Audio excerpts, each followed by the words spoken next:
Hello friends, स्वागत है आपका किताबों की आवाज़ में। आज हम बात करेंगे एक बेहतरीन किताब जिसका नाम है who will cry when you die, जिसके लेखक हैं रॉबिन शर्मा। तो चलिए शुरू करते हैं। क्या कभी आपने सोचा है अगर आज तुम इस दुनिया से चले जाओ तो कितने लोग होंगे जो सच में टूट कर रोएंगे, कितनों की आंखें भीगेंगे और कितने दिलों में तुम्हारी याद जिंदा रहेगी। हम सब इस भागती दौड़ती ज़िंदगी में नाम, पैसा, शोहरत के पीछे भाग रहे हैं, लेकिन बहुत कम लोग हैं जो ये सोचते हैं कि हम जो पीछे छोड़ेंगे वो सिर्फ दौलत होगी या कोई विरासत।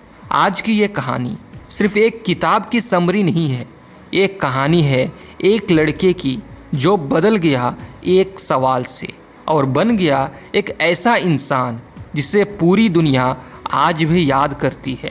और ये कहानी रॉबिन शर्मा की उस महान किताब who will cry when you die किताब पर आधारित है, जो तुम्हारी ज़िंदगी को दोबारा देखने पर मजबूर कर देगी। कहानी की शुरुआत होती है अर्जुन नाम की एक 26 वर्षीय लड़के से। पढ़ा लिखा, मल्टीनेशनल कंपनी में काम करता है, सैलरी अच्छी, रहने को फ्लाइट, वीकेंड पर पार्टी, जैसे हर युवा का सपना।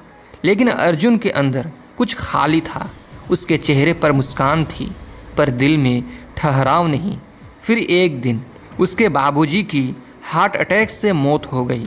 अर्जुन की ज़िंदगी थम गई। वो अकेला कमरे में बैठा बाबूजी की पुरानी डायरी पलट रहा था।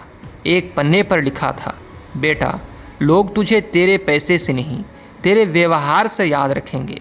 सोच, कौन रोएगा जब तू मर जाएगा। अर्जुन के हाथ कांपने लगे। उसकी आंखों में पहली बार अपने लिए शर्म थी। वो खुद से पूछता है, मैं किसके लिए जी रहा हूँ। अर्जुन ने उस दिन के बाद से किताबें पढ़ना शुरू किया। सेल्फ हेल्प, स्पिरिचुअलिटी, बायोग्राफीज़ के बहुत सारे किताबें पढ़ा। हर शब्द उसे एक नई दिशा दे रहा था। उसे रॉबिन शर्मा की एक और बात याद आई, don't live the same year 75 times and call it a life. यानी अगर तुमने एक ही जैसा साल 75 बार जिया तो वो ज़िंदगी नहीं, एक स्लो डेथ है। वो अब वीकेंड में एक एनजीओ जाता, बच्चों को पढ़ाता, बुज़ुर्गों से बातें करता। उसे एहसास हुआ असली खुशी देने में है, लेने में नहीं।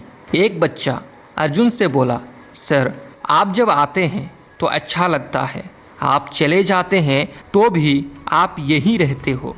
ये वाक़ अर्जुन के लिए किसी पुरस्कार से कम नहीं था। रॉबिन शर्मा ने लिखा है, live your life in such a way that when you die someone cries. मतलब अपना जीवन ऐसे जियो जब तुम इस दुनिया से चले जाओ तुम्हें हकीकत में कोई याद करके रोए। अर्जुन अब एक कामयाब इंसान नहीं, एक मायनेदार इंसान बनना चाहता था। अब अर्जुन ने दिनचर्या बदल दी थी। सुबह 5 बजे उठना, दिन की प्लानिंग करना, हर दिन कम से कम एक नई चीज़ सीखना और सबसे ज़रूरी हर दिन किसी एक इंसान की मदद करना। रॉबिन शर्मा कहते हैं, daily improvements are the key to staggering long term results. मतलब अगर आप हर दिन अपने आप में सुधार करते हो तो यह आपके भविष्य की सफलता का चाबी हो सकता है। अर्जुन अपनी डायरी में हर रात एक सवाल लिखता, आज मैंने कौन सी अच्छाई की। धीरे धीरे उसकी आदतें उसकी पहचान बन गई। लोग अर्जुन को सिर्फ उसके काम से नहीं, उसकी सच्चाई, विनम्रता और एम्पैथी से जानने लगा। बड़े काम बड़ी शुरुआत से नहीं, छोटी लेकिन रोज़ की कोशिश से होती है।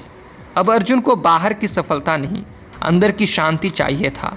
हर सुबह ध्यान करना, हर रात खुद से सवाल पूछना और सबसे ज़रूरी दूसरों को माफ़ करना। और अर्जुन ने सीखा, जो लोग तुम्हें दुख देते हैं वो खुद सबसे ज़्यादा दुखी होते हैं। अब वो दूसरों पर नहीं, खुद पर ध्यान देता। सच्ची शांति तब मिलती है जब हम खुद के शोर को चुप कर देते हैं। समय बीतता गया। अर्जुन अब एक कोच, मोटिवेशनल स्पीकर और लेखक बन चुका था। उसका एक छोटा सा स्कूल भी खुल चुका था जहां वो हर दिन 10 गरीब बच्चों को पढ़ाता था बिना फीस के। एक दिन उसका एक्सीडेंट हुआ। हॉस्पिटल में अंतिम सांसें चल रही थी, लेकिन उसके चेहरे पर डर नहीं, सुकून था। अर्जुन की मौत के बाद हजारों लोग आए, बच्चे रो रहे थे, बुजुर्गों की आंखें भीगी थीं। लोगों ने दीवार पर लिखा, अर्जुन मरा नहीं है, वो हर दिल में जिंदा है। किसी ने कहा, हमने तो एक बेटा खोया है, लेकिन अर्जुन ने हमें जीना सिखा दिया। अब कहानी ख़त्म नहीं हुई, क्योंकि सवाल अभी भी ज़िंदा है। तुम्हारे जाने के बाद कौन रोएगा? और क्या तुम इस दुनिया को वैसे ही छोड़ दोगे जैसे इसे पाया था, या कुछ ऐसा कर जाओगे कि तुम्हारा नाम अमर हो जाए? रॉबिन शर्मा की एक किताब सिखाती है कि ज़िंदगी लंबी नहीं, गहरी होनी चाहिए। और हाँ, अगर यह समरी आपको पसंद आया हो तो इस वीडियो को एक लाइक करें, और इसी तरह की समरीज़ के लिए हमारे चैनल किताबों की आवाज़ को सब्सक्राइब करना मत भूलिए। धन्यवाद।